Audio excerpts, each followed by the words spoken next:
Welcome to the show, A.Fruit. Hi, Sergio. DJ, producer extraordinaire.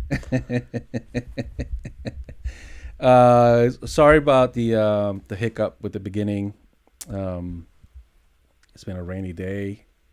Flustered right now, trying to get my head straight. Actually, let me do something real quick. I forgot to do this to get better lighting. Yeah. All right, now we can focus. Sorry about that. Yeah. So how are you doing? I'm good. I got a bit soaked while getting here, but I kind of like it. It reminds me of St. Petersburg. Yeah. Is it raining like that over there, or? Yeah, it's rain. It used to rain a lot. I mean, it's raining a lot now, but I'm not there. Yeah. Right. Yeah. How long has it been since you've been back home? My home is here in Barcelona now, so it's been like half an hour. Right.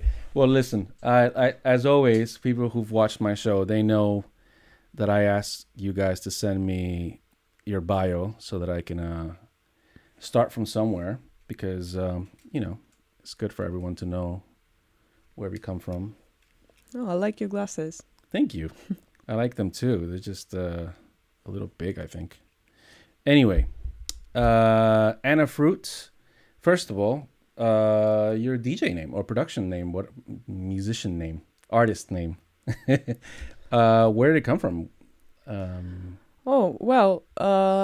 I came up with it when I was really young, and actually I didn't know how to name myself, but I also at the time I was thinking that I should not show my gender, and Wait, how old were you? I'm 35. Okay, yeah. But when you thought of the name? It was like, I think 12, 13 years ago. Oh, wow. And you already had that thought? Yes, I think it's now a bit different. It's different times. But at the time, I felt like I saw how much judgment it is around female musicians and producers, and I didn't see many of them around. And I wasn't much on social media at the time. Yeah. So I wanted people to just listen to music and like it or don't like it, and not think of like who have done it. Yeah. So I started to think what word will mean like someone, somebody, like a symbol. Like you don't know who. Yeah. And I was just asexual kind of thing. Yes, something like that. And then I just found this phrase like, "Who is this fruit?" Oh. And we have the same kind of phrase in Russian. Oh, okay. So I'm like, fruit is interesting. It's like it has no gender. It's colorful. And it's also colorful, and it's also kind of it symbolizes the result of productivity. Mm-hmm. So like etymology of this word is actually means something that came out of your creativity. It's like something that was created by a plant or a tree, like after like doing the work. Yeah. So, and I thought like, as my name is Anna, I thought, Anna Fruit sounds good. But if I name myself Anna Fruit, then people will realize that I'm a girl. So I just shortened it to A.Fruit. Yeah. And at some point I wanted to change my name, but all my friends were like, "No, you're a fruit." What name were you thinking about? The new name? I don't know. I was just like thinking maybe it's too childish, or maybe it sounds a bit weird. Yeah. For some people, it can mean something. I don't know. But in the end, I thought, okay, I'm already like I'm already with it, and a lot of people like it, and I have the same problem with my artist name is Egris, and I hate it. I absolutely hate it. But now it's been so long, I can't change it. So I noticed there's a period between A and fruit, or there's no period. No, there's a dot. There is a dot. Yeah, but is no there a space. Significance to the dot? A dot fruit. Well, it's just like shortened shortening name. Anna. Yeah. Okay. Okay. But the dot can be symbolizing something. I actually didn't think about that. I was just wondering. I was like, that's like, because I have a graffiti background, which is where my artist name comes from. And like, yeah, all these things are super important and, subliminal, and you never know. So I was just wondering, because not a lot of people have dots on their names, you know what I mean? So. Well, it works well on the lineups because, like, if it's a symbol after A, you get at the start of the lineup. But it wasn't intentional. I just noticed it later that, oh my God, I'm the first in the lineup, the first in the compilation. Why did you feel like you needed a name? Why didn't you go with Anna? Well, it's not gender neutral. What, right. Yeah, that's obvious. But I guess my question is, did you, at that time, did you feel like you were starting to get gigs? Like how did that coming with the name come about? Because I remember with me, it was my first DJ gig and I didn't have a name. And so I was like rushing to come up with a name for the poster.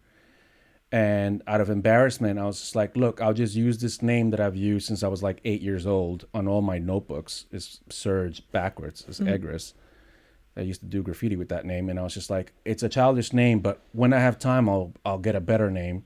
And obviously it stuck. But it was kind of like the name came after. I don't know if that's similar to you with your story, or is it like, I don't know. There's people who I've interviewed who have this like long strategy plan thing, and they're like, and I will call myself this, I don't know if that's how it happened for you or. Well, if I was starting my project now, or like when I'm already thinking straight and like kind of established person, then maybe I would think about the strategy more.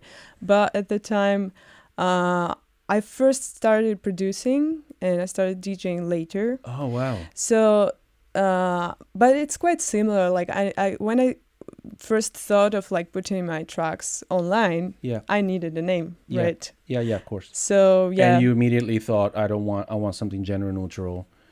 So Anna's out the picture. Well, I later thought maybe to to make it A.Fruit. And I sometimes use it like for some kind of like commercial projects or something. Like it rolls out the tongue, A.Fruit. Yeah. But for my music, I kept A.Fruit because, because Spotify, because Apple Music, all the streaming platforms, all the, I don't know, Bandcamp, everything. It's already like this there. And it's confusing when you have like different similar names, you know. So it's better how I've noticed in recent years in the electronic scene, a lot of producers who had a lot of monikers have recently all kind of like shrunken them down to like one or two, you know what I mean? So yeah, I think times have changed now. It's more acceptable for people to be able to have one name and do all kinds of things, I guess. Anyway, let's go back to the thing with names. It's just like really, I feel like it's something that's really telling about the artist, It's always really interesting. So the alias of Anna, your last name, an artist, sound designer, and DJ. Why did you separate them? Well, because it's like different kind of work. Like most of all, like first I'm a producer and an artist, but actually it took me a long time to differentiate them. No, to start using the word artist. Yeah. Because for a long time I didn't really feel like an artist, and I thought it was too loud to say that. Yeah. But then, one day I just had a deep talk with my friend, and I came to this thought I'm actually an artist because I do a lot of things, a lot of creative things, not only producing music. Yeah. So but DJing is obviously a different thing. So I think almost everybody differentiates that. There are producers who are not DJing, there are DJs who are not producers. So I think it's just logical. Yeah. And sound designer, how long have you been a sound designer? Is that from the beginning or? Well, I started working as a sound designer a bit earlier than I started release my music on labels. So it's like since 2014, I've been working for the game industry, like making sound effects. Wow. And then later started to make music for games as well, and then music for advertisement and stuff. Wow. So yeah. Wow. Did you? I mean, I guess I read this the other day. I don't remember much, but did you study any kind of sound production course, or how did you learn to make music or sounds? Well, I first started to just learn Ableton by myself. It was like back in 2008 when I first installed the pirate version of Ableton, and started messing around, just tried to make music, and then I realized that the quality of my music was shit. And like when I listened to the music I like, I could clearly hear the difference, and it started to make me sad, like, because I wanted to sound good. And in like 2011 I found the audio engineering course. It's like it was lasting for a year, and we had like classes 3 times a week. And there I actually learned all the basics, like how compressors, equalizers work, how to use mixers, how to record different instruments. And also we have a little bit of sound design there. Okay. And and there I realized that I really like that. And even though I was the only girl in the group, I didn't feel like I don't belong. You had a good group. Yeah, well, it was a good group, and also I didn't feel like I'm understanding words or anything. I was actually even helping some guys from the group, and I really liked it. But then I'd say I'd mostly, like most of the things I learned by myself, because it's just been much more time self-learning. And this is back in St. Petersburg. That was in Moscow. I'm from there, actually. You're from Moscow. Yeah. What was the school? Well, it was just like School of Television. Oh, okay. Oh, wow. And they teach people how to make music there. They teach how to mix and it's basically about Live how to record. And, I was making music by myself, just like that. That's why I'm saying, like, most of the things about music I learned by myself. But this course that gave me the more understanding, and it also helped me to get my first job in the field, because just after that I went to work on Eurosport TV channel as an audio engineer, and I was recording, sports commentators, and like working with live broadcasting. And I spent there like 2 years, and that was my first job. So I basically never worked in the office or something like that. I just went from the university. I mean, my university education is different, but then this course, and then straight to the studio. Wow. And how big was that team at Eurosport that was in charge of sound? It was about like 20 people. Okay. I think it's just like the Russian office of Eurosport, because the company is French. Okay. And I think when the Russian aggression started against Ukraine, they left. So there's no Eurosport office anymore, as far as I know. Maybe they have just like the internet team, or but yeah, it was just like we were translating everything. So we got the picture from France, or from, like, I know, Olympics, or any like sports competitions, and I had I had 4 cabins for recording the Russian-speaking commentators, and I would meet them. I would put them there, and like I don't know, process a little bit the microphone, and like just taking care of this broadcast. Wow, you were young. I was, I think, 20 years old, 21. That's young. I mean, that's like, I get nervous even thinking about it. I can't even, that feels like a lot of responsibility. Well, yeah, but it was interesting. I liked it. Yeah. I felt so cool. Yeah, I'm in charge of this and that, and I was even trying to make things better there, and so it was exciting. It was my first job. Yeah. And in this university or program that you studied at, did they teach you theory as well? Like music theory? Just the basic. Yeah. I mean, I learned the very basic music theory when I was a child. Because I went to a music school to play piano, but I never finished it. I only spent there 2 years. Oh, you got some basics. Some but just foundation stuff. Very, very basic. And then I also learned to play guitar when I was a teenager. Okay. So my music theory is not perfect. Like I can't go deep in that. I mean, this is a long debate, right? Like, is it important or not? Like, forget it. But it is interesting for musicians to see how their path is, how they got to make the music they make, whether they had theory classes or not. So was there a lot of music at home? In your home, like in your house? Well, yeah. Not like too much, but it's interesting that my parents are actually, they have different tastes in music, and my dad is a rock guy. He loves, I don't know, Pink Floyd, Led Zeppelin, AC/DC, well, like shout out to Dad. Yeah, it's good stuff. I mean, my mom loves all that as well, but she also has the electronic background. Okay.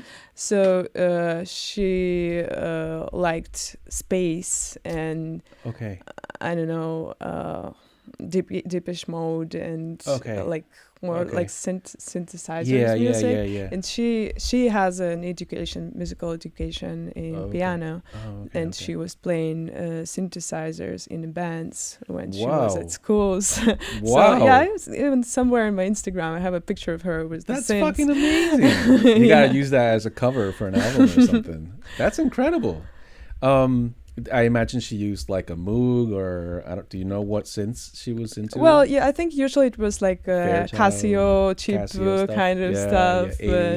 And it also was really, really difficult to get anything fancy in Soviet Union. Right. Yeah. So, yeah. But I didn't ask her, like maybe she has experience playing, I don't know, Juno or something. You never know. Yeah. You never know. So what about like, how did you consume music? Do you remember what was like the first album or artist that you were just like infatuated with? Well, I think the deep love with music started when MTV appeared in Russia. So I really liked like alternative rock stuff and some kind of like popular rap at the time. Like I would listen to like Limp Bizkit, Cypress Hill, Eminem, and a lot of American stuff. It's MTV. It's just 90s in Russia. They were very Americanized. And I don't think it's a bad thing. It was like we were feeling like we're growing up in a global world. Yeah, it's exposure as well. Right, good music is good music. Yeah. So I also liked R&B, like Destiny's Child, and a lot of music that comes from MTV. But also it was all mixed with some stuff that my dad was listening, and just natural. Yeah, and I imagine they played vinyl at the house. Like records and stuff? Yeah. Oh, we had I had a small vinyl player. Yeah. And I had like fairy tales on vinyl, and I remember like one of my first memories. I remember I was trying to scratch with the with like the children's fairy tale Anna, thing. You're so bad. I didn't know what was it scratching, but I was like, oh my god, that's an interesting sound. Yeah. And then I remember myself also when I was like 7 years old. I would take the cassette player, and it has the record button, and I was like, oh, what is this? And then I found, like years later, I found this tape with like a recording from the radio with like I don't know, Limp Bizkit song, Wow. and I would record on top of that, like yeah, come on. Basically, what we call tape looping. It's like adding sounds here. Oh, wow, that's so exciting. I mean, I don't know. I have two girls now, and this generation, like they're the way they consume music, the way they experience music is so different from us. You know, like we barely had any tools, and somehow we ended up finding our own little worlds. You know what I mean? So it's always beautiful to hear about these kind of things. What did your parents think about these things you were doing? Do you remember? I think they found it fun. And also they were working a lot, and I was spending a lot of time with my grandmother, with my aunt, and my cousins. Yeah. And I think they were just like happy all the time. They knew that I had something to do, and I was like keeping myself busy. Yeah. But I think later, when I started to listen to electronic music, then my dad was not always understanding it. Yeah. Right.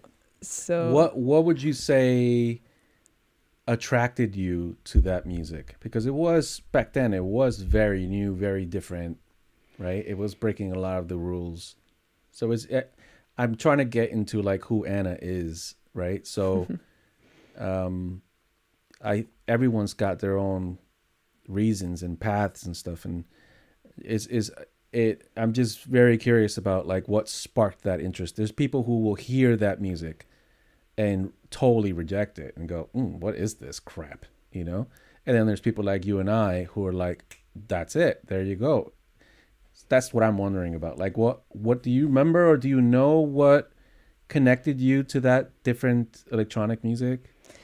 I remember clearly one exact moment when I was about like 14 years old, and I was at the village where I used to spend summers, my grandmother's village house, and we had like a company of kids, actually different age, like starting from 12 and up to 18, like, and we were all like friends of friends, and like we would see each other, like, I don't know, hang out, like a little gang. Yeah, what teenagers do. Yeah.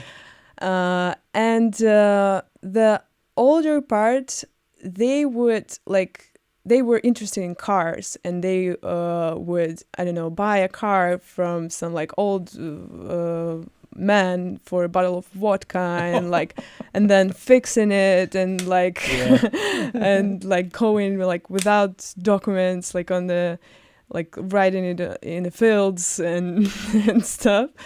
And I remember like on one of those kind of like crazy rides, something started playing that I never heard before, and it was like pop pop pop pop pop pop pop pop pop pop pop. And I was like, and this guy who's CD, it was basically like the CDRV without like anything. It was just like some DJ name written on it. And the tracks were mixed very badly, like, you know, not mixed at all. Clanging. But yeah, someone just recorded their first mix or something. Yeah. And I really liked tracks from there, but this one just stuck in my head. Yeah. And I'm like, please let me know, what is this? Right? Yeah, how can I find out? What is this? What is this? And everyone was like, not like, almost nobody knew what was that. And he was like, oh, it's Aphrodite. Oh. And I'm like, what? Okay. And then I was like so many times like asking him to put this music on that he finally gifted me this CDRV. Yeah.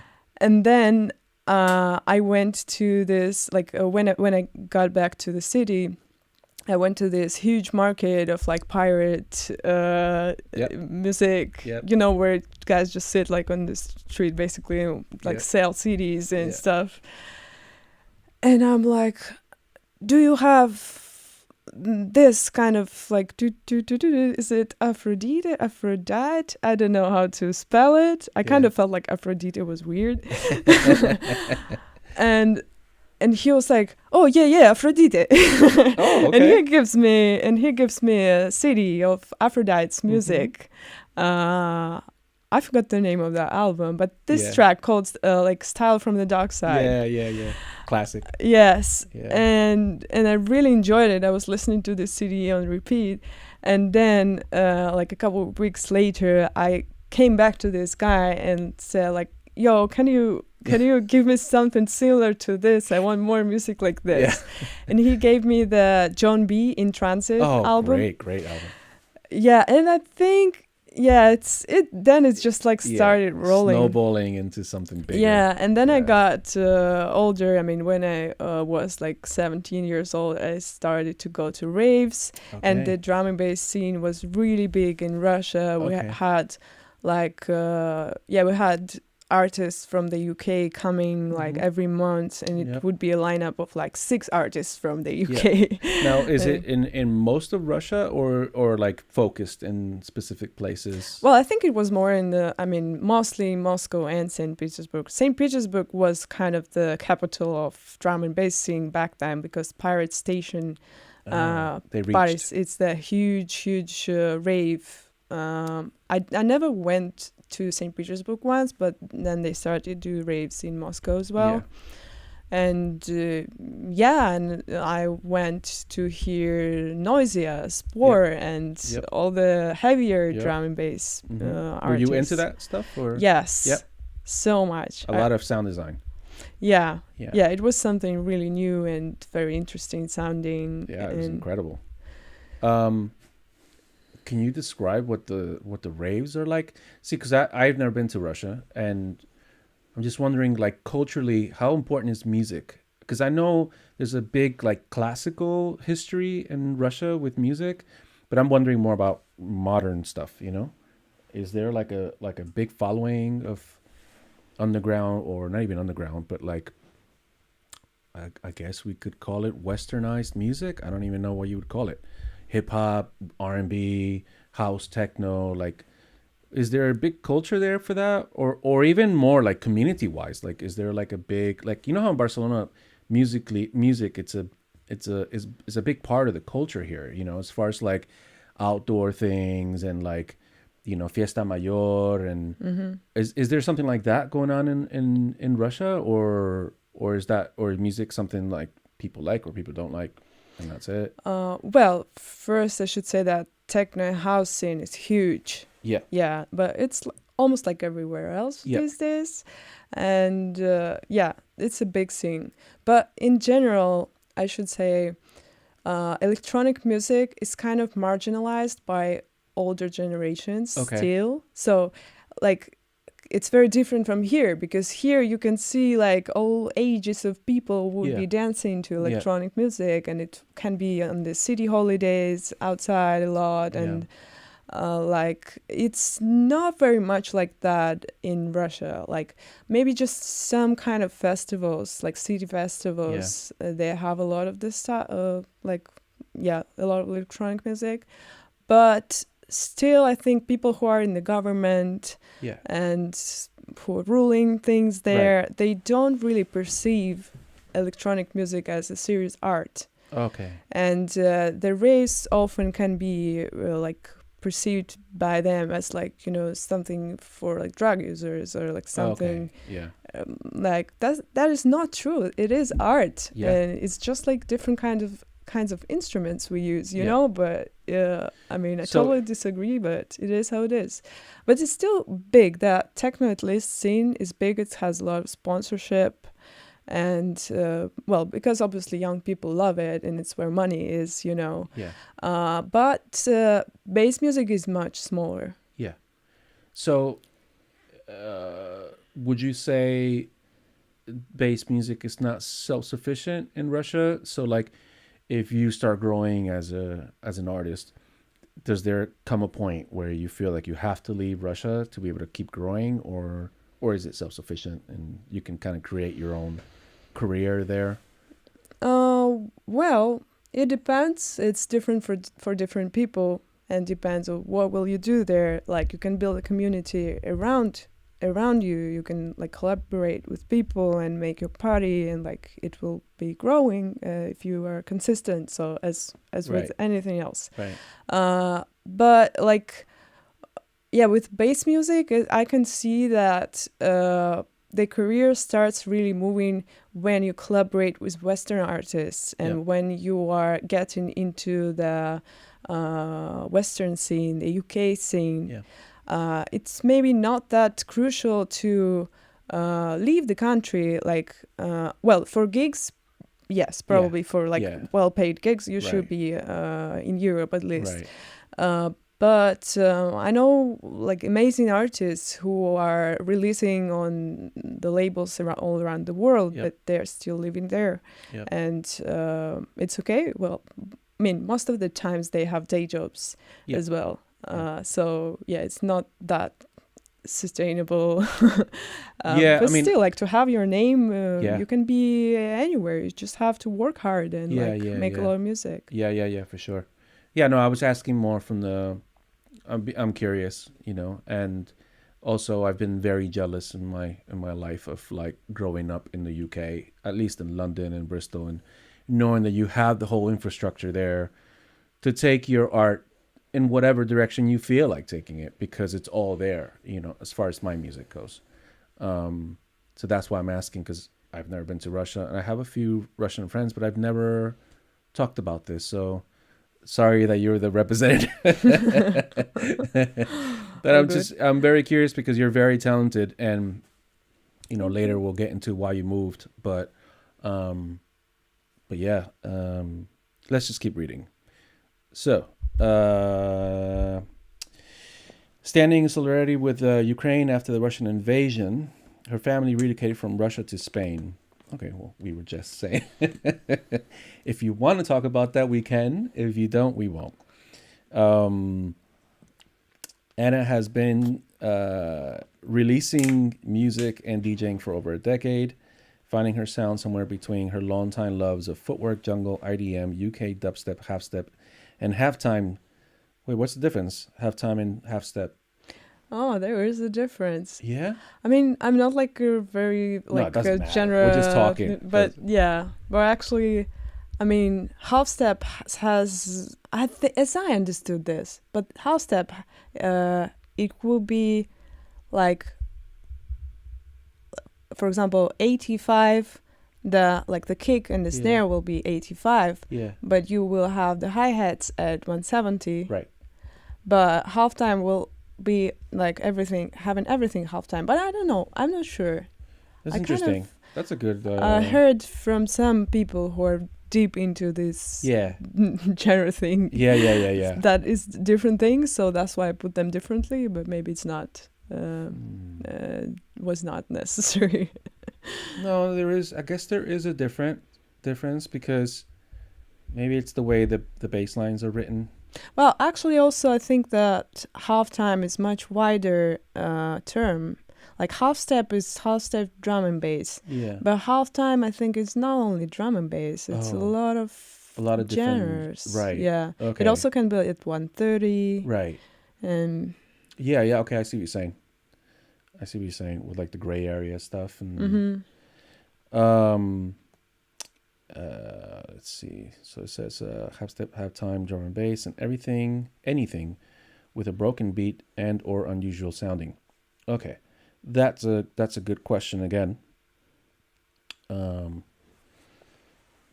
So I find that like if you're starting to be a producer or a DJ, you know, you have these goals that you're trying to meet.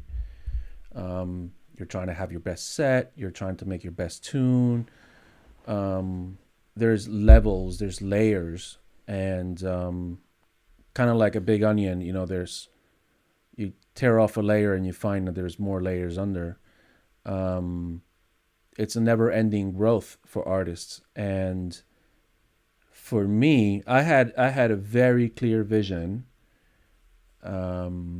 that probably the most important part of my artistry was that I wanted to have a very genuine, honest voice of myself. And so for years I've been making tunes, and I love the music I'm making, but I also hear other artists in those tracks that I've made. So then I don't release them. I'm like, that's fine, it's a great tune, but I know that sounds like this person, so I'm not going to put that out. that's just my path. People don't have to follow my path, obviously. But what I'm saying is, as a DJ and as a producer, I knew very, very early on that I wanted to have my own voice. And finding that voice has taken me a long time. Some people just have it immediately. They're just born with it. And other people don't care about it. The fact that you wrote unusual in that description, unusual breaks or unusual, I forget exactly. Unusual sounding. Unusual sounding. That really struck a chord with me because I only started to find my voice once I started to make what I thought was weird music. As soon as I thought in my head, okay, today you're going to make a weird track, is when I started to really start to find my voice. That's at least my perspective. And I know I showed a few close friends of mine these tracks that I was making, and they would say, I don't get it. This is weird, blah, blah, blah, blah, blah. Of course, I was fine with that because it's, I wasn't looking for appreciation. I was just looking more for like, do you understand what I'm saying? Whenever I find an artist says something like that, a phrase like that, unusual, that triggers me in a positive way, because I really want to know what that means to them, why that is important to them, and how they accomplish that. So the first one is, what does that mean, unusual, for you? How would you define that?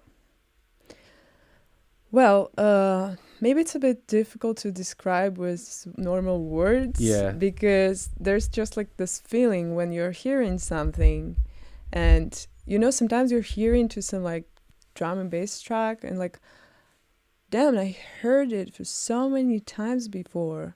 It's like, I heard thousands of tracks like this. Like the foghorn, right? The foghorn. How many more foghorns are we going to hear? Yeah. Or whatever. Like even, I don't know, even the liquid funk drum and bass, it can sound like really similar or whatever. Like not only drum and bass, and then any genre. Totally. Like with the time, it gets this like standard. Like standard sounding. It becomes like more and more standard with the time, when the genre normal kind of is still establishing, you can still hear something new, and then it's just like it feels like everybody's copying each other. And well, I'm not saying that like, oh, I'm so cool, I'm not copying anyone. No. Or like we know okay, if you're watching, this is not our purpose. We're nowhere near trying to say that we are better than anybody. That is not the point.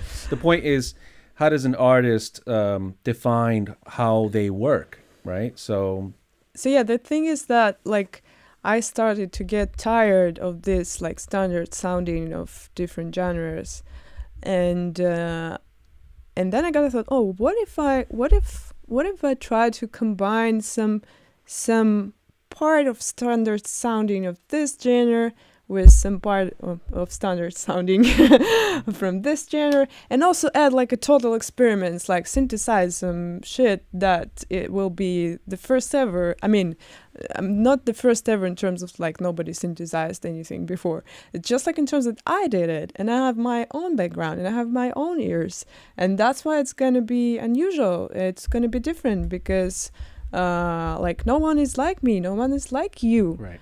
So if you do something out of curiosity, not trying to like copy anything, then it might sound really interesting, because like we're all different people. Yeah, we're all humans, but our backgrounds are so different, and our like heads work so different that it's just, that's where the interesting sound comes. Do you find like that confidence is important for you to think that way?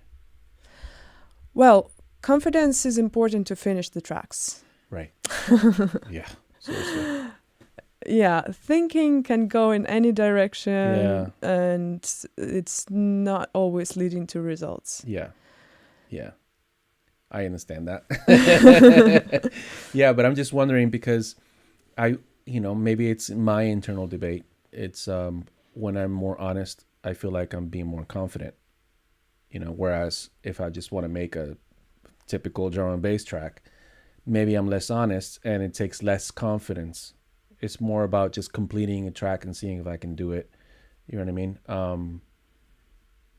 Yeah, I don't know. Like, there's a lot of artists that we know that are like, they break barriers, and you think about how much is confidence a part of that? Because, a lot of them are kind of like trying to break new ground, and to break new ground, you have to kind of accept that you're going to make mistakes and that you're going to be embarrassed and maybe people are not going to like it, So, yeah, just wondering if you always felt like you had that kind of confidence in your art.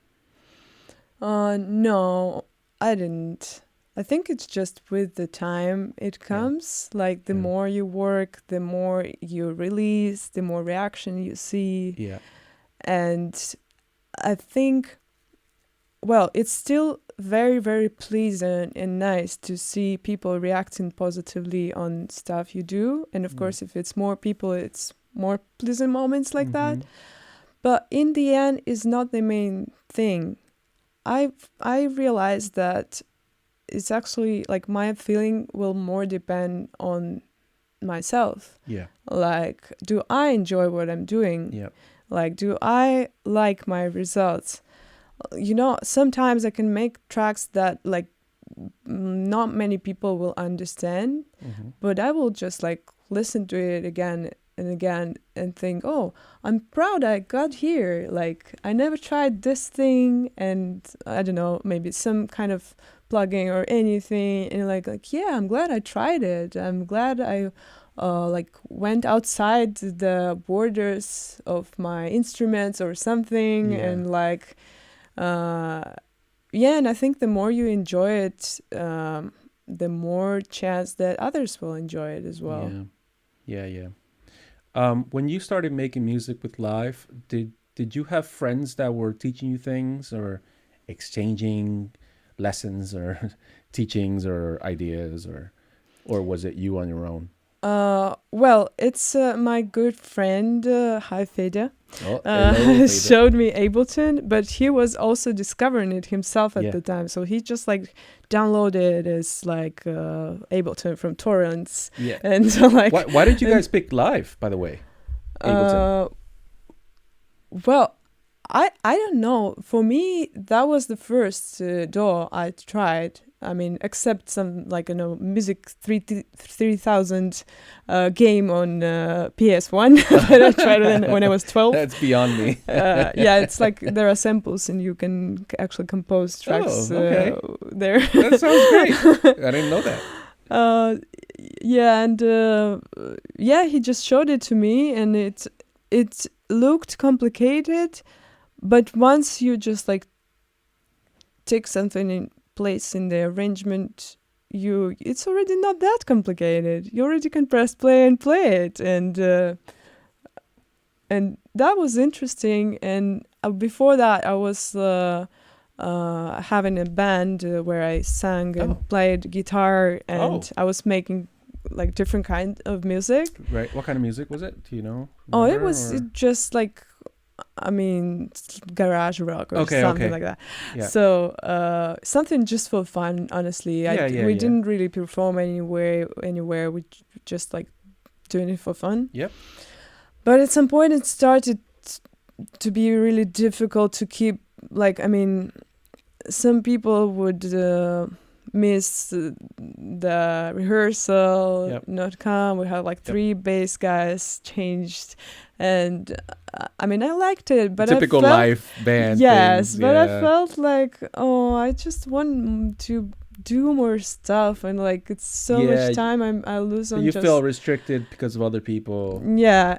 And then he showed me this program where you can basically compose everything yourself. You don't need anyone, and you can just like get locked in the studio and like do whatever you want. Yeah. And but at the time there were no YouTube channels with like tutorials, or maybe there were some in English. Hard to find. But at least in Russian there was nothing. And we just were like digging there, trying things randomly, and and then just exchanging tracks, and that was interesting. So we had like a little crew of like several people who were into that, and like, oh, look what I found. And maybe later when I got more connections with like people who produce music, then I would ask for advices. So you did approach people and ask people. That's good. Yeah. So people know that you can do those things. You can ask. Now you may get an asshole who's not going to help you, but there should be more, obviously the problem with DJs is like we go out to parties and you can't really have conversations in clubs, you know what I mean? It's like, hey, so what frequency did you it's like you can't do that in a club setting. But I wish there were, I guess there's forums or whatever. But I was finding friends on SoundCloud. Right. So with I heard you mentioned that you sang as well. Have you ever used your vocals in your production? Yeah, actually I do. They are quite processed a lot of times, so it's not like straight like vocal thing. It's more kind of like ad-libs or something. But on my latest EP on Yuku, actually almost all tracks have my vocals on. Nice. Not in all of them I sing, but at least I say something, or I record some sounds like like whatever. I just love playing with the vocals, and since I have like more or less decent microphone in my studio, I can do more of that. But even one track they call Freedom, there I actually sing. It's a bit auto-tuned, but still, I mean, we're in the modern world, it's not necessary to like sing like with the opera skills. There is no wrong ways, right? As long as it's honest and creative, and that's awesome. Were you ever like, because that takes a lot to like get on a microphone and sing. It's very different from playing an instrument. Do you remember how that felt when you were in that band and you started singing? Were you singing a lot at home, or like what made you? Was it someone else's idea? Hey Anna, you get on the mic. No, I mean, I liked singing since I was a child. I would sing karaoke in my family and stuff. But I never went to like a super professional level of that. Maybe at some point I will take some courses and get back to it. But in a band it was like a lot of that style of singing when you are almost shouting. Like maybe closer to like, I don't know, Sandra Nasic from Guanace or something. Well, not like this. It was better back then. But I think it's just like I was a student back then, and I was studying something I already realized I will not work in that field. It was sociology. And I had a lot of stress, like with the exams and stuff. And I would just go to this like repetition base to like put all my emotions into this heavy music. And that's like, awesome. And like sing really loud. That was cool. That's awesome. We have some messages here we need to look at.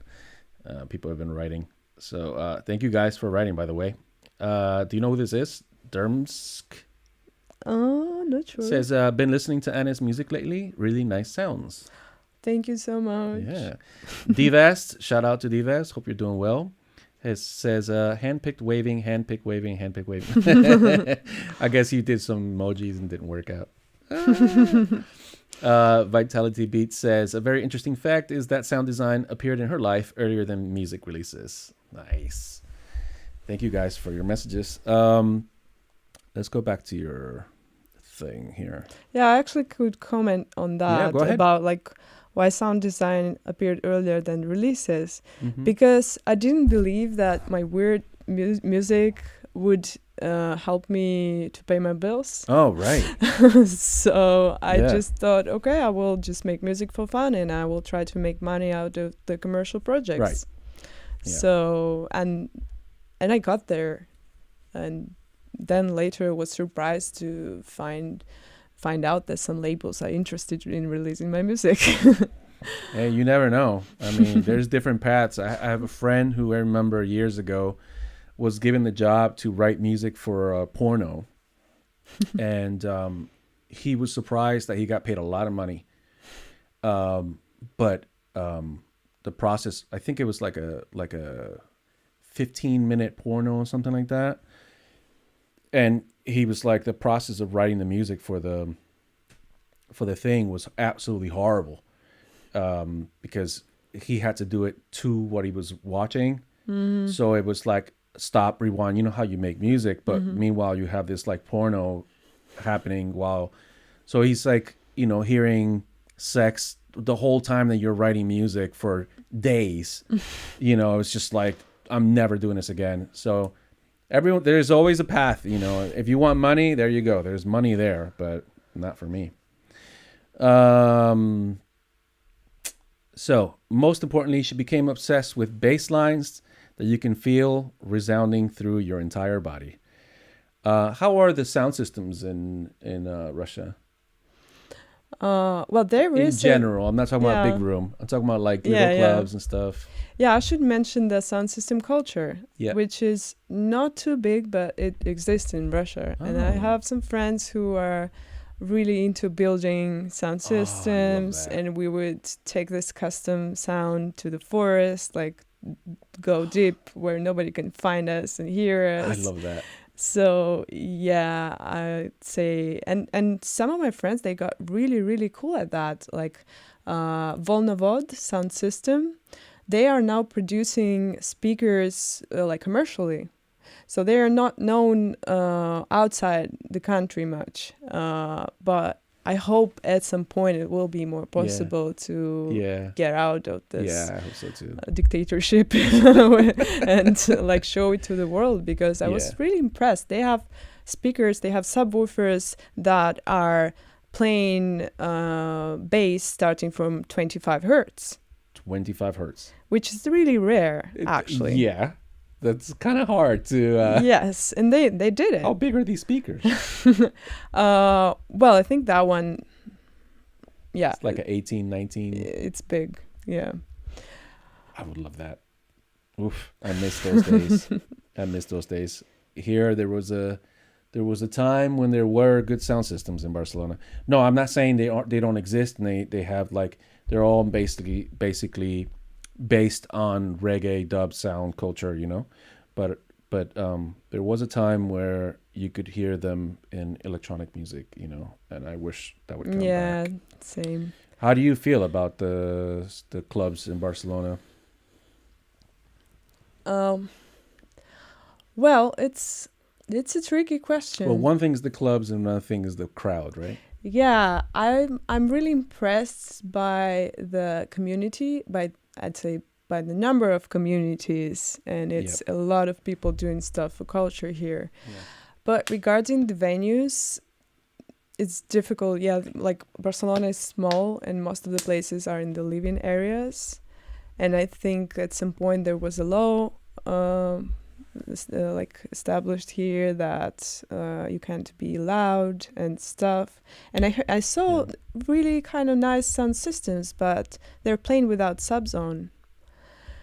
And if you want to hear really loud music with the subs, you have to go most of the times to these commercial clubs, which are kind of well done and stuff, but the crowd there is not that pleasant, especially since I'm over 30 years old, and I would go there, and these like really, really young guys will like try to hook me up like every 10 minutes, and I just don't feel comfortable there.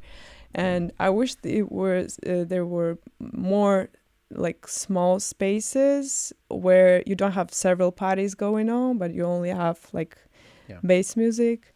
Well, I actually found a little spot that was just opened about 2 weeks ago. Oh. That they don't have like a big sound system, but they do have a sub, and nobody's complaining about it so far. Oh.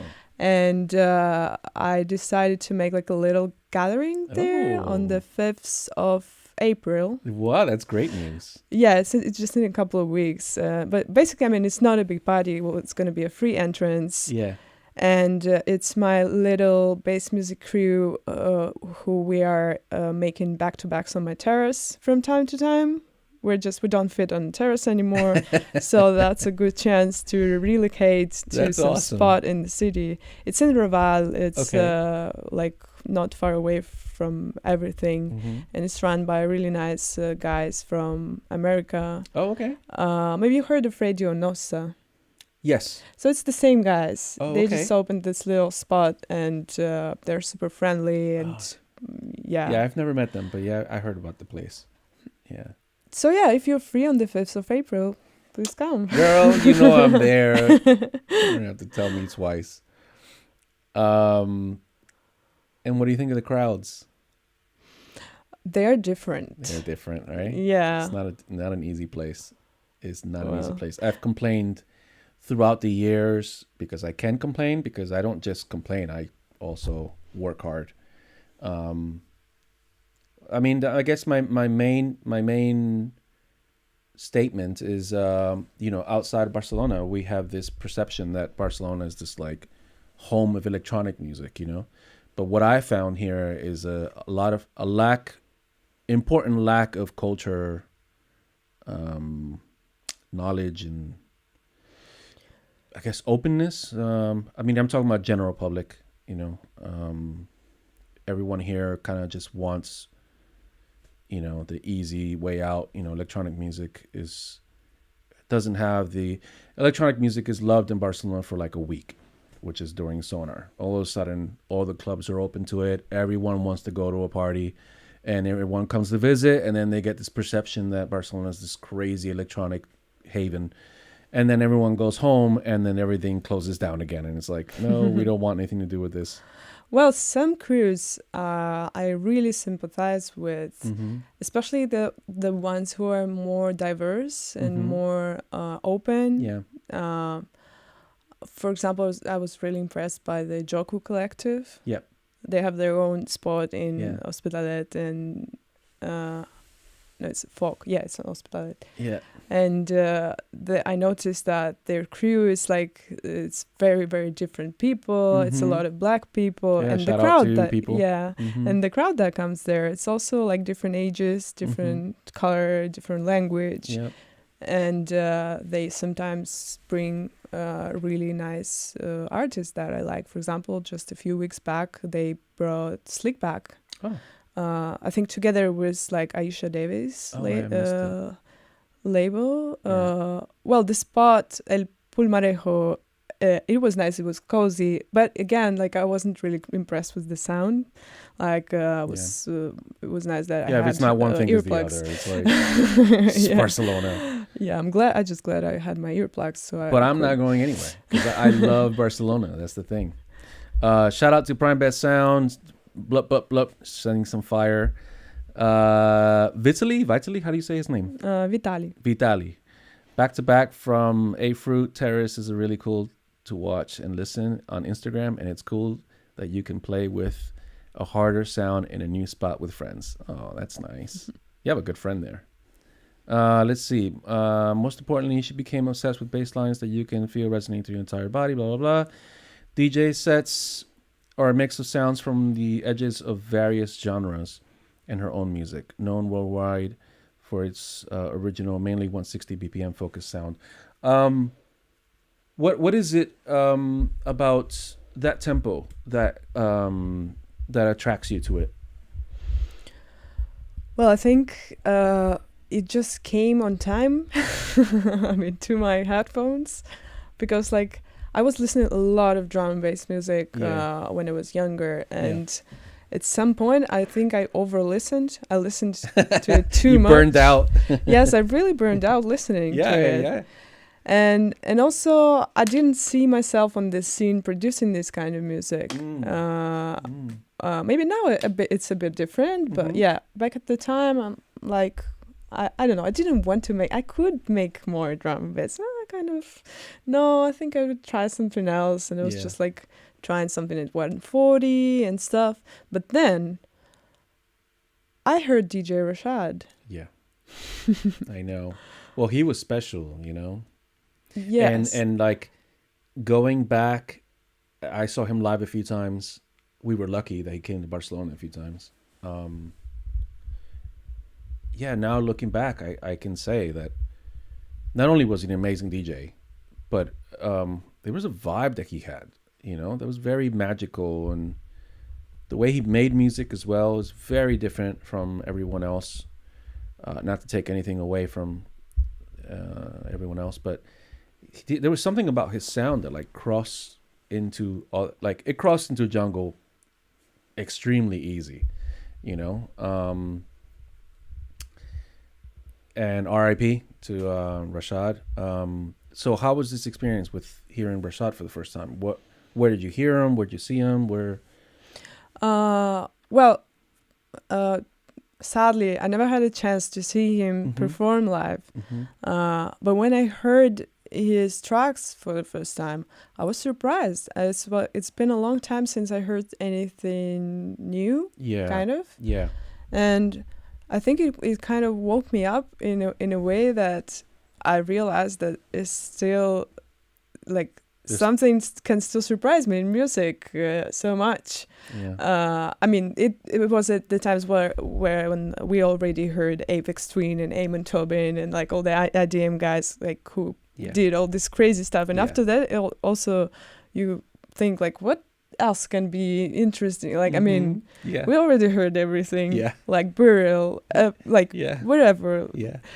And and I was just like, wow, these rhythms, they give me goosebumps, and I want to figure out how it works, like how it's made and stuff. And then, but I mean, I didn't want to make like exactly the same thing as like copy DJ Rashad or whatever, but I was already like trying to find my soil in the genre-wise in the production. And I'm like, what if I will use like all the same things that I used before, but I will use this kind of rhythm? Or what if I use more triplets? And then I think I ended up with this like kind of unusual sounding of like Footwork, jungle, halftime kind of thing. I love the stuff you make at that tempo. I love that stuff. For me, what I hear, obviously we're not going to sit here and judge you, but what I hear is this attention to melody that I don't normally hear in today's footwork, you know. And I love melodies, so I have a couple of your tracks that every time I play down on those tempos, I'm like, oh yeah, I should play this. You're on Bandcamp, right? You're on Bandcamp, and I mean, we'll put your links and everything on the thing, but for anyone out there who's watching now or whenever you watch this, you should check out her music, because it's a very interesting angle on angle, and it sounds dry. It sounds like, oh yeah, you should check it out. No, but it's if you're looking for something raw, something fresh, I like the stuff you're doing. I was very excited to have you on today because of that, because of the music you make. You know what I mean? I don't think I've seen you DJ, actually. I've seen you online, but I'm saying in person, you know, it's different. Do you feel like playing online, like on a stream, performing DJ wise? Do you think it's different from a club setting? Absolutely. Okay. Especially when it's no people around. Yeah. Yeah. Well, first streams I felt horrible. I mean, I'm still a little bit clumsy when it comes to a camera. Or maybe not that much talking already, but like when I do things, and also I do live streams when I produce now. And it gets better, but I'm still like mumbling and and doing like serious stuff on the camera, it's challenging. It takes work. I know. Yeah. So, do you remember your first DJ gig? Oh, I remember the first DJ gig in Barcelona. Okay. That was back in 2015. Wow. I don't know about this. When was this? Not Yeah, 2015, but I'm saying where was this? It was, how was the? Well, it was with the True Color Records. Oh. Oh, really? With Prime Best Sound? Yes, and Daniel. Oh, how did I miss that? And Aku. Yeah. It was ages ago, and I mean, they brought BSN Posse, and we were friends with the guys, and I was in Spain at the time, so we all came. Yeah. What was the name of the club? It started on B. I think it was close to Sala Parallel or somewhere. Stay poofed. Shout out. Oh, hey. Yay. We just were talking about But I don't know if that's him or not. Mm. It is too. Stay poofed. Siroka. I love them. I've had them play at our parties too. Yeah, they're so talented. Hopefully I can get them here, but they live on the other side of Spain, so yeah. Shout out Andalusia. Yeah, shout out to them. So how was that experience playing here for the first time for them? Because I guess that was a better setting because you have kind of a crowd that was kind of expecting something along the lines of bass music. So I guess it was easier for you. I was thinking more like, your first gig, like playing out for the first time, and I remembered what that experience was like for you. Yeah, I remembered it. It was a drum and bass party in Moscow. Yeah, and I was playing like halftime and halfstep and the weird kind of drum and bass, and I enjoyed it because it was a decent amount of people, maybe 100 people or something like that for a small club. Yeah. It was cool. I was using the DJ controller at the time. And I remember, I think it still goes like this. First 10, 15 minutes, you're a little bit shaking. Yeah. And then you started liking what's going on and getting into it. And yeah, I enjoyed it. How did you learn to DJ? Well, I just got a controller. And I think I was DJing really weirdly at the time. I was using the crossfader. Yep.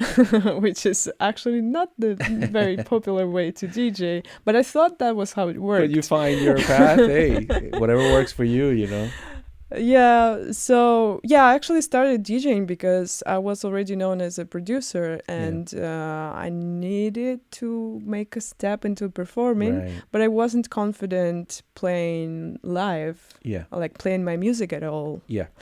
So I had some friends DJs, and I was looking at them how they're doing this, and just started trying. But basically, I think I started when I was already invited to play somewhere. Yeah. How did you feel? Do you remember how you felt? Emotions? Like you said, you were nervous in the beginning, but afterwards. Did you feel like you did amazing? Did you feel like you were scared or that was crap? Or do you remember was there a roller coaster of emotions? I was happy. I think the roller coaster was when I was switching from the controller to CDJs. Oh, right. And once I got some like Island and Heath mixer after I was practicing only on Pioneer, that was a crap. That set was awful.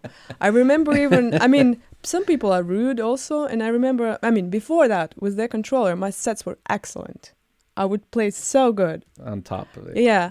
And then this set, I couldn't even turn on my headphones because I couldn't realize you should press two buttons at the same time. And the promoter left the room for like 15 minutes and I couldn't hear anything. And I was just horrible. Making really bad blends. Yeah. And then after that set, some asshole came to me. You can curse. He was like, oh, your selection is great, but your mixing is very bad. Mm-hmm. And I was like, fuck you, I know. Did that help you in any way, that comment, or no? No, really. I was just upset. Yeah. So that didn't help. Because I knew it was bad, because I didn't know this mixer. It was the first time I saw it, and it's just like an occasion, Yeah. So if I knew it's gonna be it, I would at least make my research and like. Who's your biggest critic? Yourself or others? Well, myself, of course, but haters on the internet are also haters will always good at hate. this. Yeah, I know. Tell me about it. But I've reached the point as a performing DJ that like no one can tell me how I did, because like I, even if I have crowd dancing and everyone's happy and they pat me in the back and go, "Hey, Gris, that was great," I go home and think, that was many times. I mean, at least you learn to say it was great. I think for a long time I would say no, it was shit. Yeah. And people would look at me like, why are you saying that? Yeah. And I was sure it was Are you good shit. with compliments? It's taken me a long time to take compliments. Not that I don't reject them, but I just don't know how to act. I don't know how to behave. I'm like, I have the same issue. thing. Yeah. Oh, it's so weird. Do you any tricks? Any advice? Well, I think it takes just like a lot of processing and like just allowing yourself to accept them, and actually trying to start thinking a good way about yourself. Because if you yourself thinking good about you, then you allow others to do that as well. Yeah. And that's really important, to be softer with yourself and like you're totally right. Just remember that you are the most precious person you will ever have, and like it's what you will have left with in any case. That's really sweet. That is really sweet, because it's true. It is true. We don't remember always, but you are right. A.Fruit's music is a tasteful blend of heavy bass lines, intricate rhythms, and syncopated melodies, enriched with emotional depth. I like how you added that at the end. This is true. It evolves with each new release, taking on fresh forms, drawing inspiration from her rave background and her deep dive into sound design. Her tracks offer a unique, eclectic style that stands out in the electronic music scene. While A.Fruit's music is often described as innovative, she modestly claims there's nothing new in her production techniques, which she genuinely shares with her online audience. That's really refreshing to have this in your bio, which she genuinely shares with her online audience. How has that experience been for you doing, because you do online, if you want to tell people, Patreon, is it that you're on? Yeah, I'm on Patreon, and I have a YouTube channel. It's a bit on a break right now because I didn't have much time lately. I have some other kind of works to do, and also produce a lot of music, just like the one I want to share later, and not opening all the cards straight away. But yeah, at some point I just like got into doing tutorials, like beginner's tutorial for Ableton, and some sound design tutorials, because I realized that people are interested in that, and I'm curious to see where are my limits in terms of sharing and like being transparent in what am I doing. Yeah. So yeah, and also it's a good, like, YouTube has good algorithms, and you can really reach new people. Yeah. We'll see where it goes, if I will get back to it. Because I'm thinking I have ideas for new videos, but it takes a lot of time. Yeah. It's really hard to monetize, and my channel is not. And but you spend a lot of energy and time to make this. So I'm like getting there and back from time to time. Yeah. That's why I appreciate those of you who like and subscribe.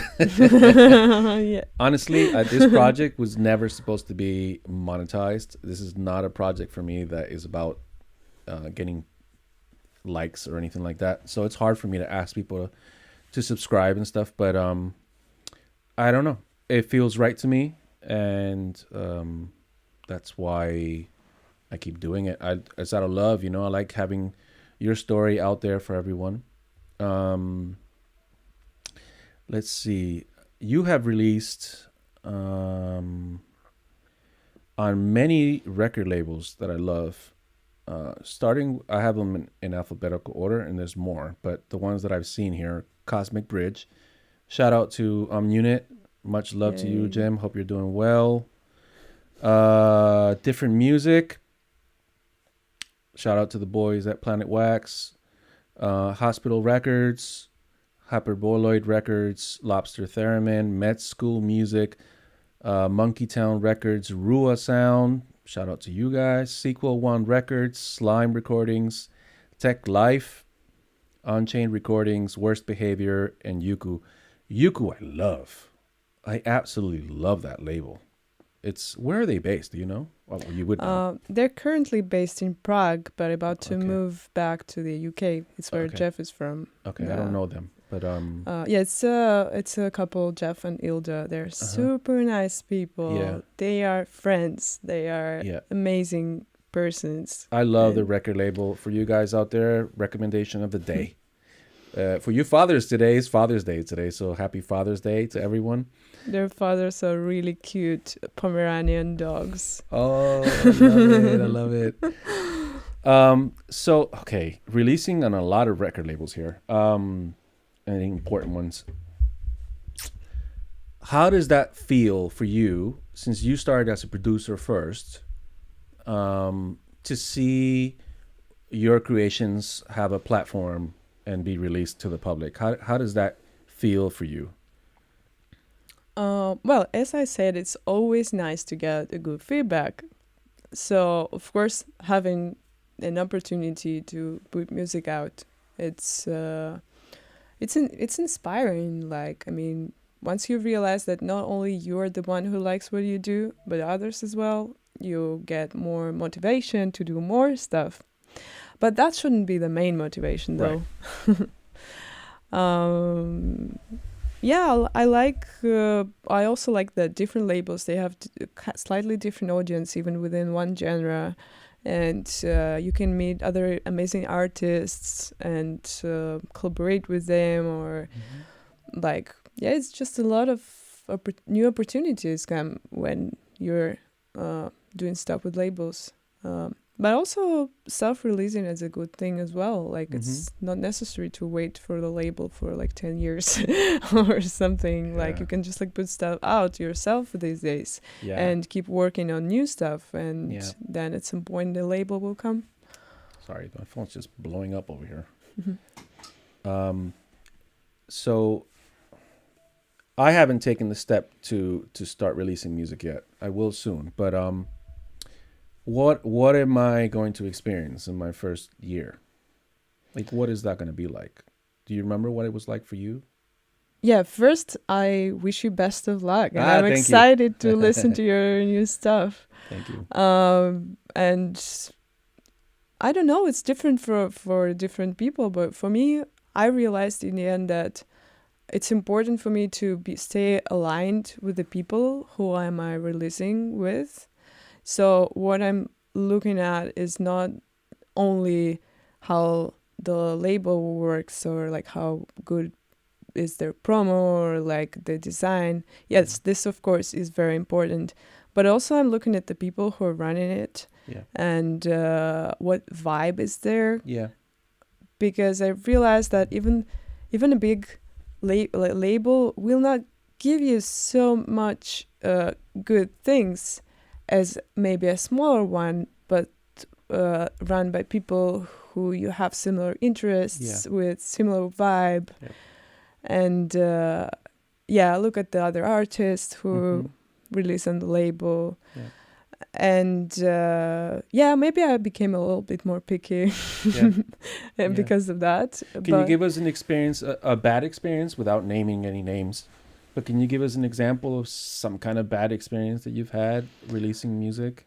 Well, I didn't have like awful experience, No, but yeah. I should say that many labels, they don't pay the artists, Yeah. even if your release earned something. Yeah. Maybe they think it's small money and doesn't Yeah. worth it, but actually there are times when you just really need money for food, and like Yeah. maybe those 30 years or something would be really helpful. Yeah. And it's not only about money. Sometimes it can feel like people really don't care about your music. They just care about the number of releases on their catalog or something. Yeah. But as I said, I was lucky most of the time. I didn't experience very much bad things. So yeah, I'm grateful to everyone who's been helping me with releasing music. Yeah. Yeah, because I think a lot of people would be surprised, you know, how many how it's not. A lot of people think that are not producers and not involved in this world. They think that producers have this like, you know, VIP treatment all the way. You know, like the experience with DJing is amazing, and record labels are amazing, and DJ agencies are amazing, and it's all work. It's all a lot of work, and yeah, I would think my advice, I guess, with the little that I know from the people that I know that have been involved with releasing music, is probably the people involved is probably the most important thing. Mm-hmm. Yeah, so that's an interesting subject. Have you ever thought about having a record label? Oh, well, why do we need another record label? It's so many of them. It's another voice. But I do have self-releases, and I recently started understanding how everything works. So I basically know, I mean, not everything. I know what you mean. Rabbit hole. But yeah, like I know how distribution works. I know how promo works, and like also being active on social media, know how algorithms work and stuff. And I got this thought that maybe at some point it makes sense, like, because what do I have all this knowledge for? But at the moment, this is far away from the priority. I will keep self-releasing stuff. Yeah. But with the label, we'll see. Like where it goes. It's also, I mean, I would love to, if I start another thing, I would love to invest something. Yeah. And if I want it to be decently working, I really need to put a lot of energy in that. Yeah. And I don't want it to be just like another imprint that's releasing like once a year, and it's work. It's a lot of work. And at the moment, I just love producing music, and I produce a lot, and I don't want to cut time from that for now. Yep. What are your like go-to must-have tools for music production? Computer? Yep. Headphones. Yep. That's it. That's it? Ableton Live, I suppose. Is still Ableton? That's must have. But any kind of sequencer, duh. No, but I'm asking yours. Like, what are your needs? My needs. Yeah, like what must have EQ, if there is one? Well, you mean software? Yeah, software. You mean software. I thought like in general. No, in general too, but yeah, I mean. It was like computer. Electricity. Electricity. Oh my God, I forgot. In the bathroom. It's totally true. Time. Yeah. Well, I really love Ableton Live, and it actually already has everything inside. Like the bare minimum you need is already there, and it's even more than the minimum. To be honest, you can do many things with just. Do you have like a favorite synth? Well, inside Ableton Live is Operator. Right. I like FM synthesis. Yeah. And since I figure out how it works, I think it's the most interesting thing there for me. Yeah. I mean, Wavetable is good as well, and whatever. But if we talk about like external plugins, I'm really a big fan of Phase Blend. Yep. recently. Huge. I do like Serum and Vital as well, but Serum Phase- just came out with version 2. Yes, I I've just saw it in my Girl, Splice subscription. Let me tell you, I've been purposely staying away Yeah. from Serum because everyone uses Serum. So I'm like, fuck it, don't use Serum. Try Phase Use Blind. everything else. It has much more opportunities. I thought about using Facebook, but it just looks like a lot like Program Mind, like programming type person. And I'm not a programming type person. So I'm kind of scared of it. But maybe I'll check it out. I have Current, but now I see this week, the release of Serum 2, and it's just the videos I'm looking online and stuff. I'm like, maybe I have to go there. Yeah. Maybe. I have to go there as well. Just downloaded it yesterday, and I'll probably install it these days soon. I will check. But still the first year. A lot? Samples.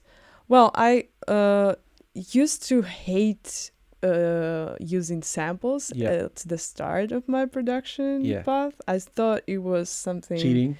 Yeah, cheating and not cool, and especially like being a woman in the production. I thought everybody will laugh at me, like, haha, it's this girl just like using samples and like not really understanding what she's doing or something like that. Well, I had a lot of anxiety about these kind of things. Now I don't care. And also I realized, like, how will I do my footwork jungle if I don't use the almond break? Well, you don't have to, but I understand what you're saying. Like, why close that door? Yeah, and also, like, well, that was just a joke, but well, it's not actually. But also, yeah, like, why would I limit myself wherever, like, while everyone else is just like doing what they want? Like, why would I put this like artificial frames around my art? Yep. And when it's really easy to make this effect from the library and like not spend an hour like to synthesize it, because if you sit an hour to synthesize every sound, you'll spend half a year to finish the track. You end up becoming a genius, but well, I don't know, maybe I do become, no? I don't think so, but I used to synthesize everything and like only using one shots for drums and never use them like solo. It's always layered, and like it would be a snare combined of 4 snares. I still do this, but it wouldn't be like about every single sound in my project. Sometimes I'm just like in a mood to record stuff and just do some like sound design with a microphone and like doing something weird. But another time I just wanna come up with the idea real quick, and then I will use some samples. Okay, I will process them. They will not sound so dry and exactly the same as in the library, but why not? Like, I rarely use loops which are super recognizable melody. I would chop them and like replace, process things. But I no longer think that it's a crime to use samples. You've opened up the doors. Yeah. So for us producers, we all have a very unique and specific way of mixing music. What is your mixing process like? Well, cup of tea. Well, I do some part of mixing while producing. Okay. Because I love hearing things more clean while I'm making them, to understand where I have space for more bass. So on your master stereo bus, do you have something already turned on? Are you mixing into plugins or? No. Nothing in the master? No, I put the utility there to lower down the master volume. Yeah. And and then, well, in the end, when I'm finishing mixing, there may be already like some plugins on the master. Okay. But in the process, not really. And I think, but it's also, sometimes you're mixing the track during producing and then you're exporting it and you're thinking that it sounds cool. But then you leave it for a couple of days. Yeah. And you listen to it, and then maybe suddenly you listen to some other person's track that's already out, like as a reference or something. Yep. And then I realized that it was my ears, muffled ears, Yep. after listening to it so much, and I Yeah. realized that I need to go back to it and mix it better. Mm-hmm. So most of the times I take this approach that after I produce the track, I wait some time.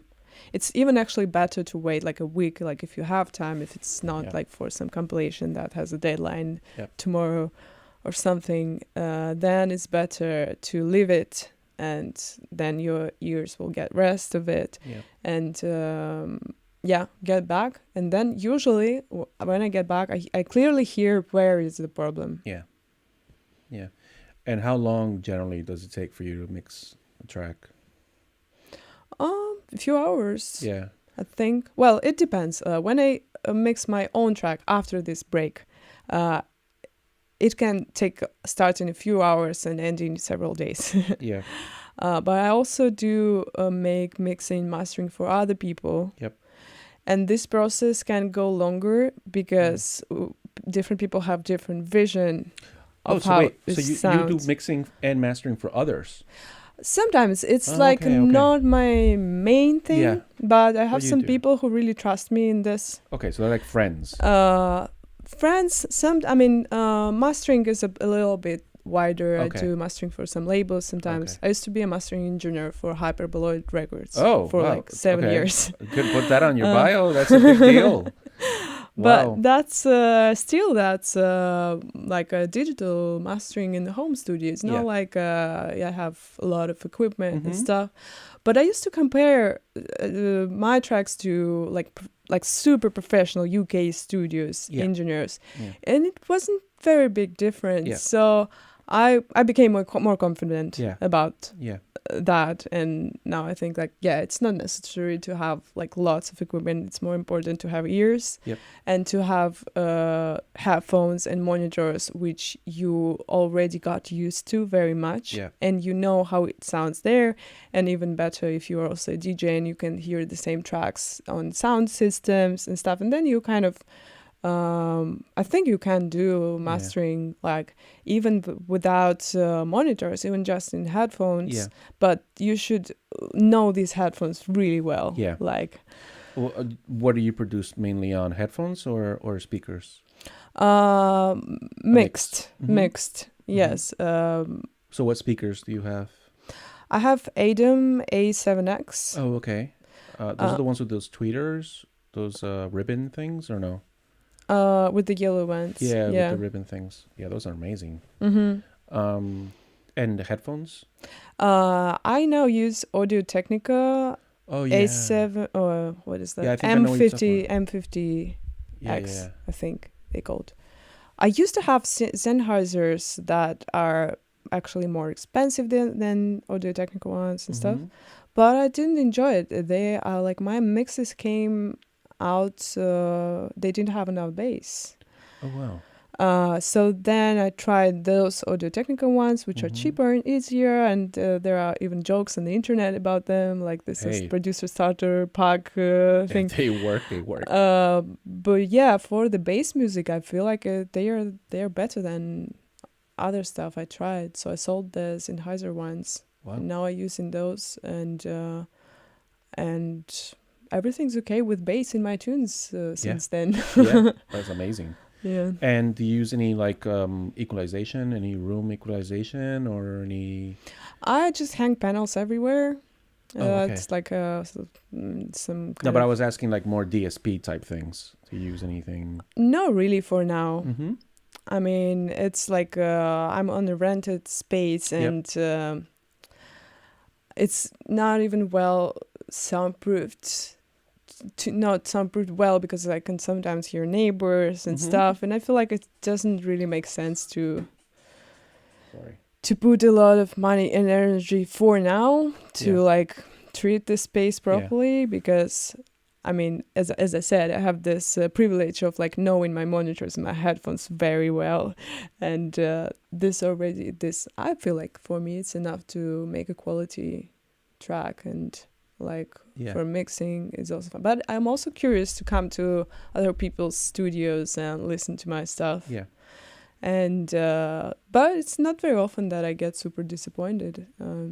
how do you deal with sending peers? I don't know if you call them peers or friends or whoever you send your music to for their take, their opinion on the music that you're making. Like, do you have a group of people that you send new things to? Like, hey, what do you think? Yeah, I have some friends I share my music with. But I think since like the last few years, I kind of became more confident in what am I doing, and sometimes I'm not sending it to anyone. I'm just sending it directly to the label. Wow. But not always. And I also have friends who are just like shaking me. We have a gig. Like, send us something new. Send us something fresh. And then I'm like, okay. But yeah, I like it's much more the rare that I dubbed in stuff I do. I'm just like, yeah, I want it this way. I want it this way, and I'm now finishing tracks in a couple of days. And like I mean, even from start to finish, like. I can make like three tracks a week sometimes. Yeah. And I'm really happy about that, actually. Yeah. It used to take me so much time. Really? And so much dubs. And I would send it to people and like, what do you think? Like, different people will say different things. And then I will Okay, so you were at the other end of the spectrum. You were like oversharing and... Yeah, and I would be having so many dubs. And I would like make a track and then... remix everything and spend half a year on it and like I mean remake it several times, you know. And I think in the end you don't even understand if that was your initial idea or what you're doing. And it's tricky asking other people because everyone has their own vision. Even that day they may be feeling differently than another day and have a different reaction. Yeah, it is tricky.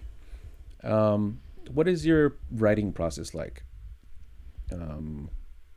Do you start with an idea and you're like, oh, I'll try this?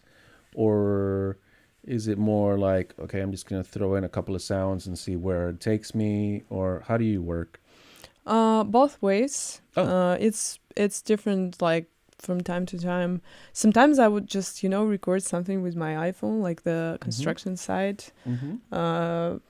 Like that I can hear from my terrace. It's like it's in BAM, and I'm like, oh my god, this sound, and I'm like, yeah, let's record. I have a recorder, but I don't even really use it recently because iPhone has kind of a decent it's not microphone for the voice memos, and also it's faster to like turn it on. Yep. And I'm like, and this like bang sound mixed with some like crowd and cars. I'm like, let's go try something with that. I totally understand that. Yeah, and my track called Slept Over from the Yuko EP, it actually starts from this bang of the construction site. Oh, look at that.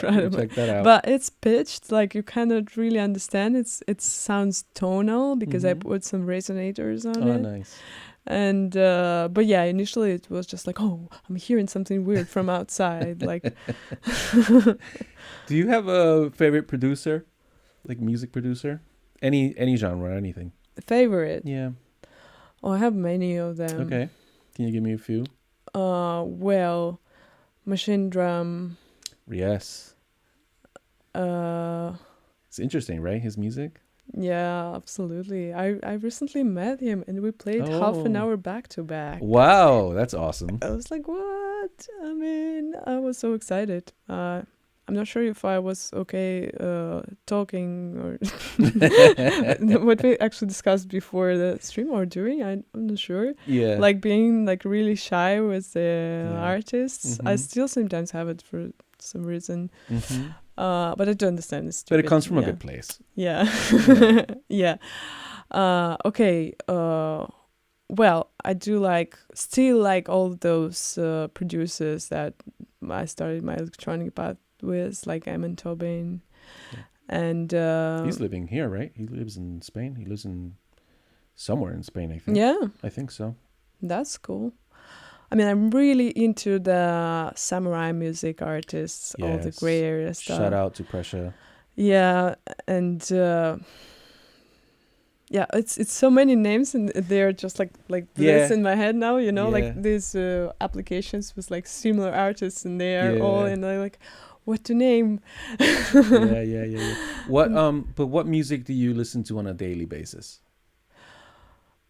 Like how do Oh, you feed your soul? oh, I listen to some soul as well, and I love Hiatus Coyote. Oh, I don't know who that is. It's like more into the soul R&B side of things, but it's live music. They play, yeah, that I think it's like one of my very, very favorite bands.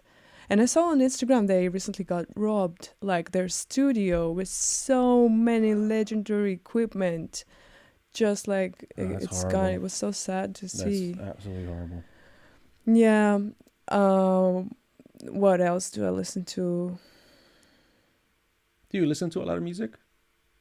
Hmm? Do you listen to a lot of music? Yeah, I do. I mean, since we have streamings, like it's not not always I look into what's playing. That's a problem I think with streamings because they mix all the stuff. But I mean, when I really like the track, I do watch. Oh, of course, I forgot to mention Ivy Lab. Oh right. And yes. Yeah, their yes. 2020 we brought Saber to Barcelona when he was Saber before he became Ivy Lab. I love him. Haven't talked to him in a long time. And Ivy Lab is amazing.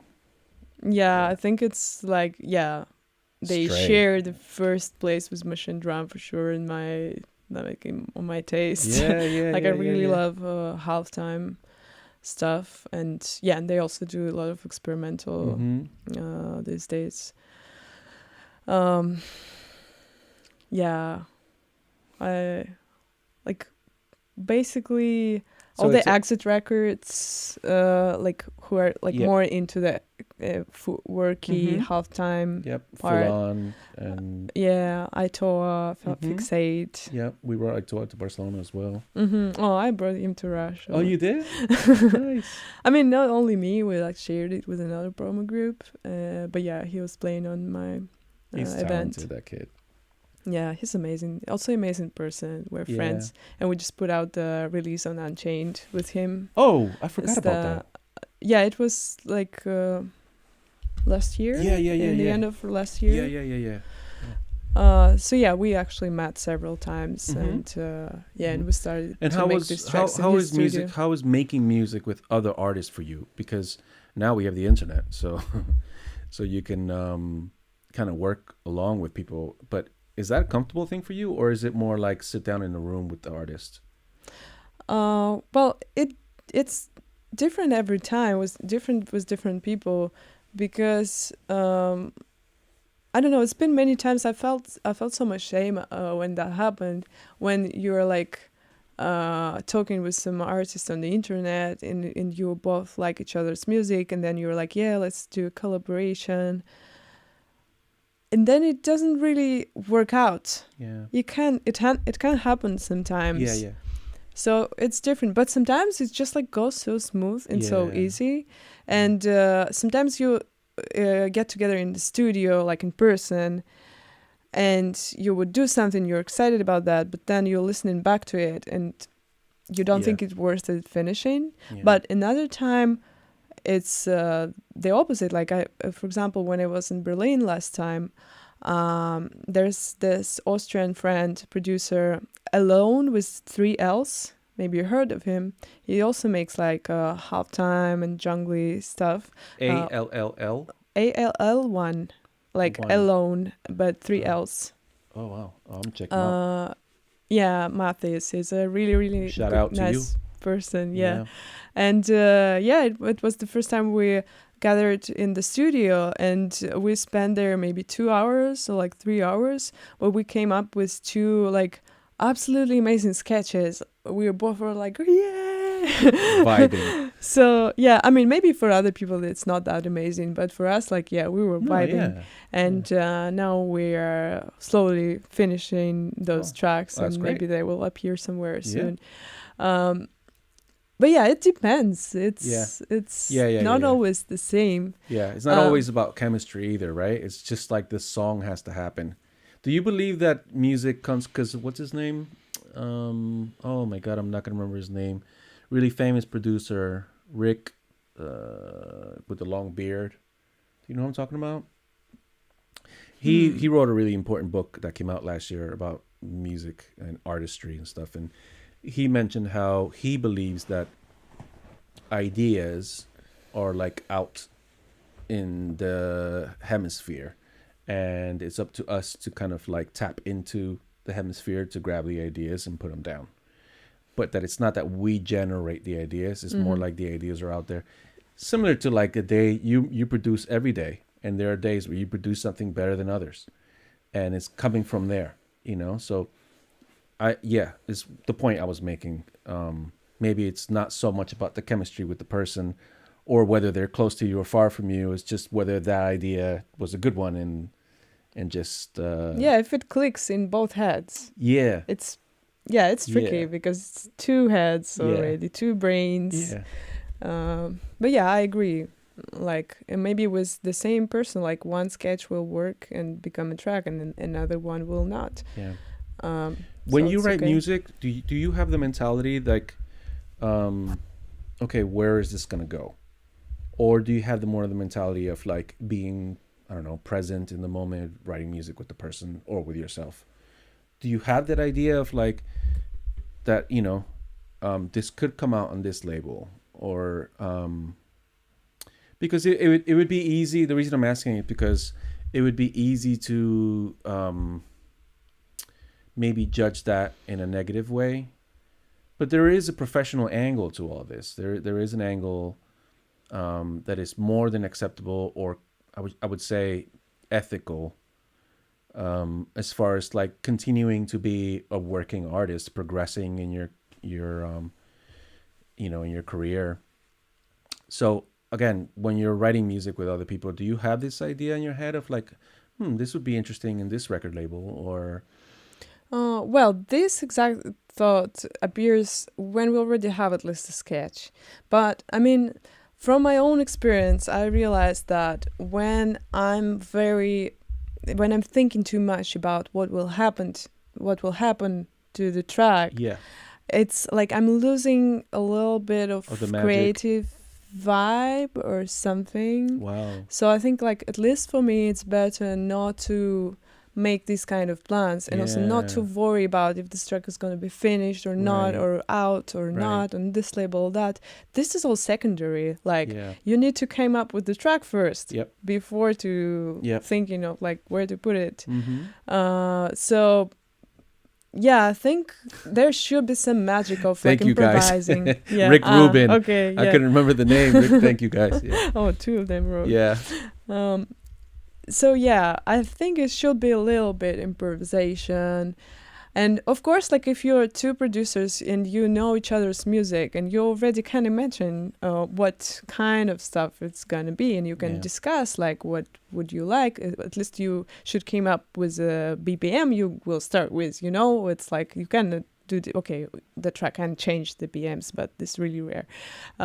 So at least some points should be at the start. But not up to the point like for which label to put it out. Right.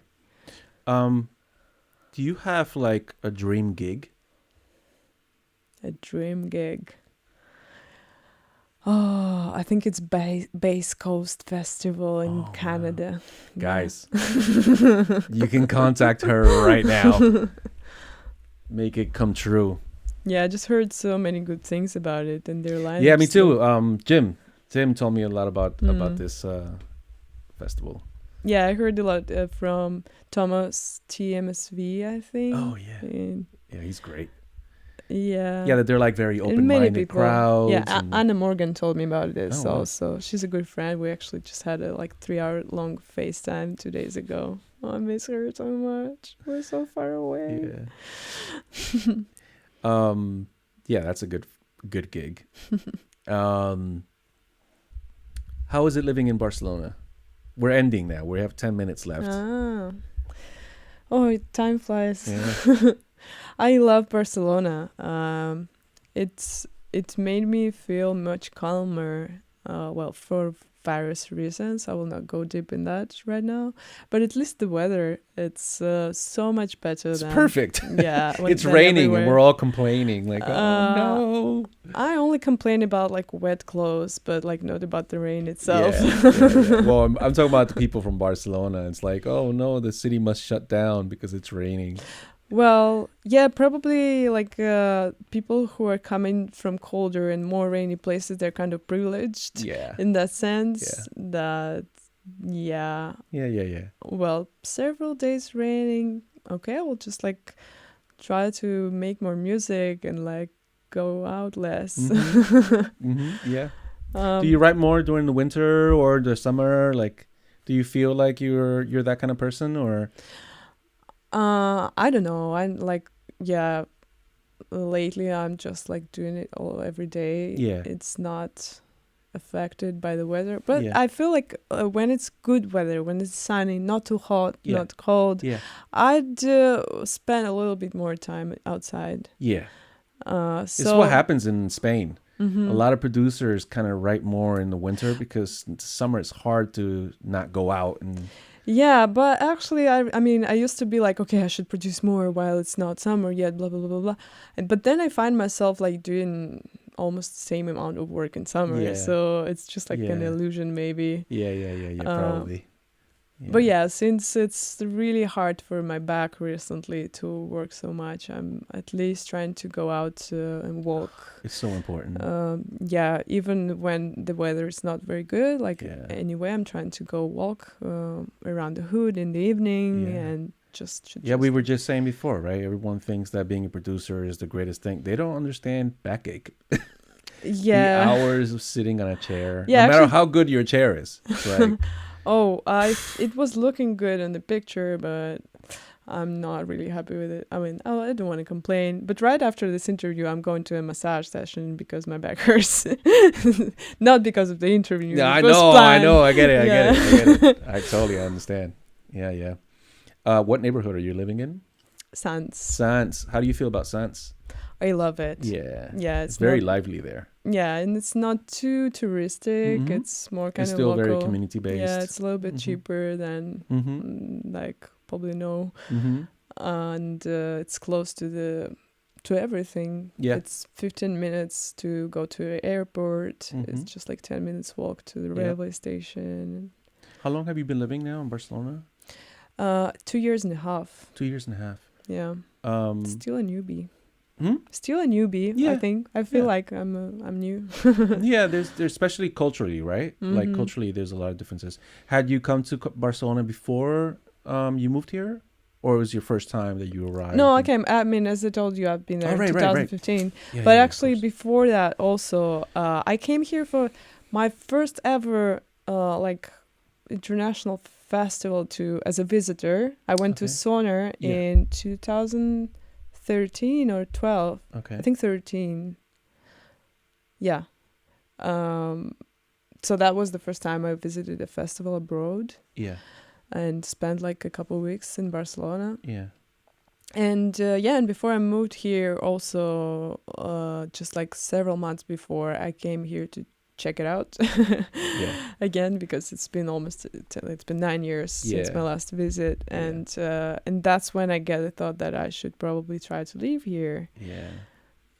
So it was kind of a fast decision because because I was moving out when the war started, and I was protesting against the Putin's government, and I felt really, really bad about what's happening, and I felt bad about staying in Russia and seeing all this like war recruitment around me, and like it's just like hard for like peaceful anti-war people to be there. I mean, it's a lot of my friends still stayed, even though they're not supporting anything. But I think it's super, super difficult. Yeah. And so and I just didn't have much time to decide, and I think even with that, I made a great choice. Yeah.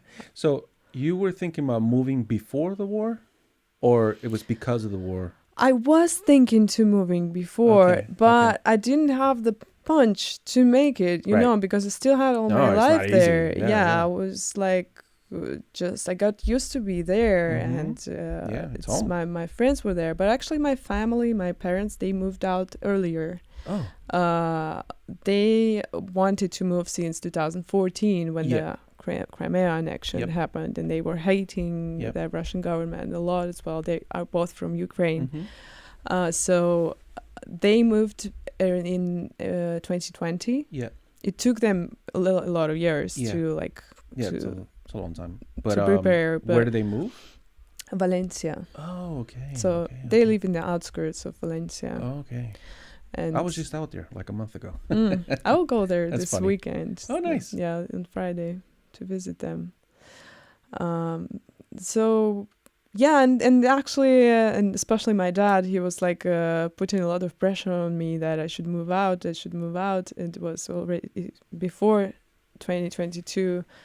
But I was kind of, I need to finish this, I need to finish that. I have this community, I have these Yeah. parties going Yeah. on that I was running, and kind of hoped that it will not get so bad.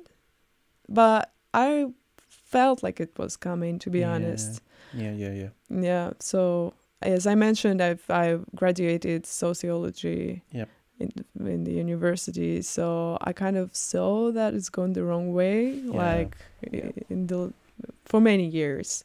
Yeah. It's just like I think most of the people have this problem of like being hopeful and like not imagining the worst scenario most of the Yeah, time. I mean, that's the problem with international situations. You know, sometimes you disconnect, or most people disconnect. You know, for my wife and I, coming from the States, we lived through the 9/11 attacks, and we understood what the role of the United States government has been in wars around the whole world. And it was just getting harder and harder as artists to sympathize with not the government, but with like, I guess, the idea that you keep living in this place that keeps doing these things. Yes. And so it's like you're just kind of like fighting yourself because you have your people, you have your daily life, in things as basic as like where I get my morning breakfast, you know, suddenly become a big deal, you know. So I understand the move was not easy for you and your family, but I suppose you guys are all happy. Do you feel like Barcelona is your new home? Yeah, absolutely. Yeah? I like the vibe, and it's so actually unusual after coming from like Eastern Europe, seeing so much people smiling and like being positive and Yeah. being maybe a little Almost bit blissful. yeah, a little bit lazy, not Yeah. like just like running somewhere all the Yeah, time. Yeah. Well, I bet it's different in Madrid and like Yeah, every region has their own quirks. But yeah, Barcelona is like kind of just happy and relaxed, and I think I was missing that back there. The only thing is that I really, really miss my friends who stayed and those who also moved, but to different countries. We're all spread around the world now. Yeah. Like my best friend who showed me Ableton fitted, he's in Buenos Aires now for 3 years. That's quite So a it's- distance. Yeah, and So now you got a trip. I hope so. Yeah, Yeah. at some point. Yeah. But like city is great and people are wonderful, and I found so many new friends, and Yeah. I'm really seeing that it's just the start. It's gonna be even more fun. Yeah. Well, Anna, thank you, or A.Fruit, thank you very much for coming by SofaWax and talking about your path to being an artist. And thank you guys for hanging out in the chat room. Big shout out to all of you. And anything else you want to say? I want to say big thanks, Sergio. It was a really nice talk. Yeah, of course. Yeah. No problem. I was looking forward to it. And I'm looking forward to your new music. Oh, to yeah. listening to Yeah, it. for sure. All right, guys. See you in 2 weeks for the Spanish version of the show. And you want to come back to the Spanish one? Oh, necesito aprender un poco más. Oh, no That was sé. pretty good. Okay, guys. Well, take care. If you're in Barcelona, stay dry. Much love to all of you. What the hell is going on? Bye.